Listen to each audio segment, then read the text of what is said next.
안녕하세요. 장쌤 사진공방의 장영렬입니다. 지난 시간에는 하늘 선택을 이용해서 하늘 쪽을 보정하는 방법을 배웠죠. 사실 어떤 특정한 형태를 기준으로 선택하는 방법을 배웠다고 보셔도 됩니다. 하지만 풍경사진에서는 형태보다는 색이 중요할 때가 많죠. 노을의 따뜻한 색만 강조하고 싶을 때도 있고, 파란 하늘만 좀 더 깊게 만들고 싶을 때도 있고요. 오늘은 색을 기준으로 선택 영역을 만들어 보는 걸 한번 해볼게요.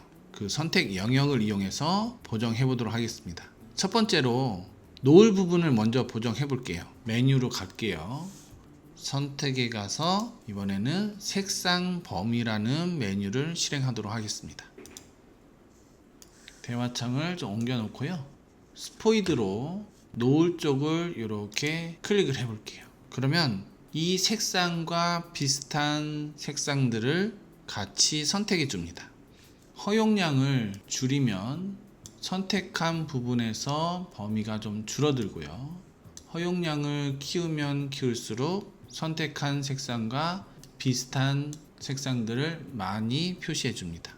저는 이 정도로 한번 해볼게요. 확인을 누르겠습니다. 그러면 점선 모양으로 선택 영역이 만들어졌죠. 붉은 톤에 해당되는 영역을 만들어 준 거예요. 이 색상만 선택을 하는 방법이었죠. 이제 보정해 보도록 하겠습니다. 보정의 방법은 다양하게 있는데 오늘은 색상 균형이라는 조정 레이어를 써볼게요. 조정 레이어에 가서 색상 균형, 컬러 밸런스 조정 레이어를 추가하겠습니다. 그러면 선택한 부분이 자동으로 마스크가 됩니다. 먼저 중간 영역 톤을 미드 톤을 선택을 해서 붉은 톤을 좀 강조해 볼게요. 붉은 톤을 좀 올렸습니다. 파랑 톤을 빼고 노랑 톤을 조금 더 강조하겠습니다. 살짝만 강조할게요. 노래 색감이 조금 살아났어요. 이번에는 밝은 영역 하이라이트 쪽을 선택하겠습니다. 아까처럼 밝은 톤도 붉은색을 좀 강조하겠습니다. 여러분들이 원하는 만큼 하시면 되겠습니다. 노랑 톤은 저는 살짝만 추가하겠습니다. 붉은 톤을 좋아하기 때문에 조금 더 넣었어요. 밝은 구름과 태양 주변의 따뜻한 색감이 자연스럽게 살아났습니다. 어두운 톤은 조정하지 않겠습니다. 이 노을은 대부분 중간 톤하고 밝은 영역에 있기 때문입니다. Alt키를 누르고 마스크가 어떻게 선택되는지 한번 볼게요. 노을뿐만 아니고 바다에도 반사된 노을이 함께 선택이 되었습니다. 지난번처럼 하늘만 선택한 건 아니었죠.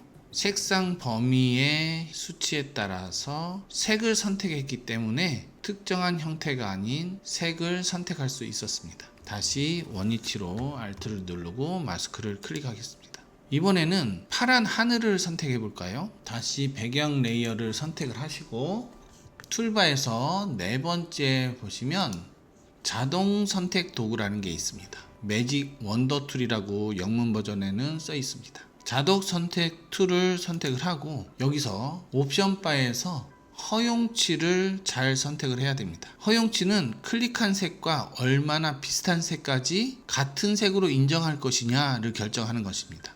허용치를 10으로 선택을 하셨다면 파란 하늘이 일부분만 선택이 되겠죠. 아주 비슷한 파란색만 선택되기 때문에 선택 범위가 매우 좁습니다. 다시 되돌리기를 하고요. 컨트롤 Z입니다. 허용치 32라는 수치가 가장 기본 값입니다. 그러면 아까처럼 똑같이 파란 하늘을 선택했을 때 파란 하늘의 대부분이 선택이 됩니다. 하지만 구름 주변이나 색이 달라지는 부분은 선택되지 않을 수도 있습니다. 컨트롤 Z로 되돌리겠습니다. 허용치 80으로 간다면 좀 더 넓은 부분이 선택이 되겠죠. 밝은 파란색이나 청록색 영역까지도 포함이 될 수 있어요. 값이 너무 커지면 원하지 않는 부분도 선택이 될 수 있습니다. 즉 허용치는 얼마나 비슷한 색까지 같은 색으로 볼 것인가를 결정하는 값이라고 생각하시면 되겠습니다. 다시 되돌리고 저는 기본 수치인 32를 입력하도록 하겠습니다. 그리고 파란 하늘을 다시 선택을 해 볼게요. 현재 선택 영역이 좀 좁아 보이면 다른 방법으로 선택할 수도 있습니다. 선택을 수정하는 방법인데 선택에 가서 수정에 가서 확 확대라는 메뉴가 있습니다. 이 확대를 클릭하게 되면 선택한 범위에서 몇 픽셀 정도를 일괄적으로 넓힐 것인지를 입력하는 겁니다. 색에 의존하는 게 아니기 때문에 이렇게 확대하지는 않습니다. 취소를 누르고 다시 선택에 가서 선택 영역 확장이라고 있습니다. 이번에 이 기능을 사용해서 처리를 한번 해볼게요. 대신 이거는 대화 상자가 나타나지 않습니다. 포토샵은 현재 선택된 영역의 가장자리를 조사한 다음에 주변의 픽셀의 색이 충분히 비슷하다고 판단이 되면 그 픽셀을 선택 영역에 추가합니다.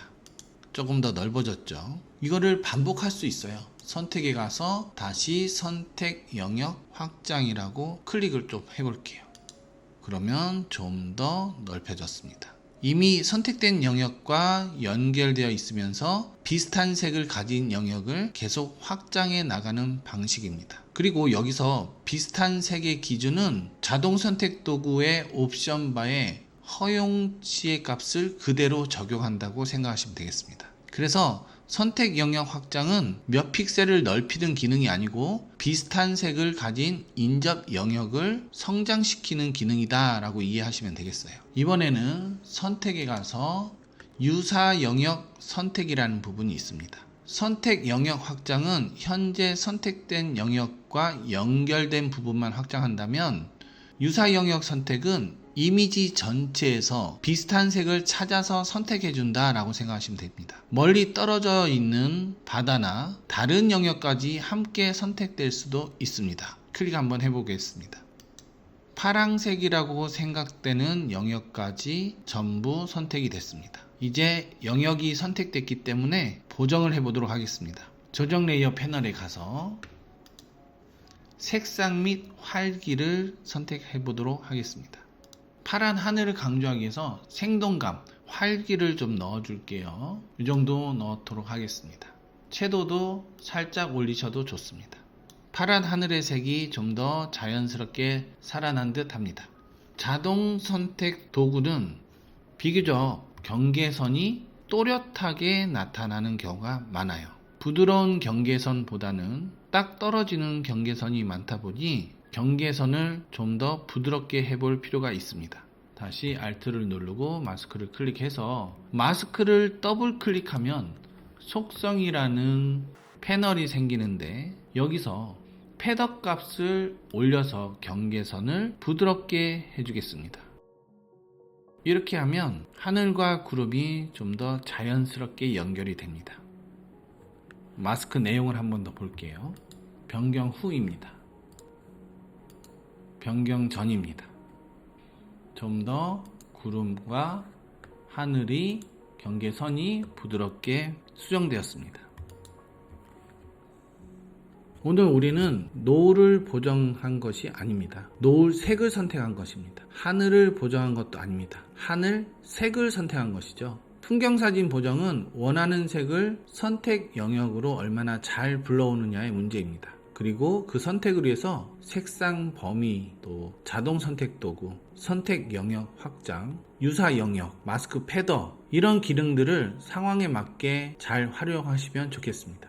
지난번에도 말씀드렸지만 중요한 것은 어떤 기능이 더 우월한가가 아닙니다. 어떤 기능이 지금 사진에 가장 적합한가입니다. 다시 말씀드리면 좋은 보정은 좋은 선택에서 시작된다 라고 생각하시면 되겠습니다. 다음 시간에도 유익한 정보로 찾아뵙겠습니다. 감사합니다. 안녕.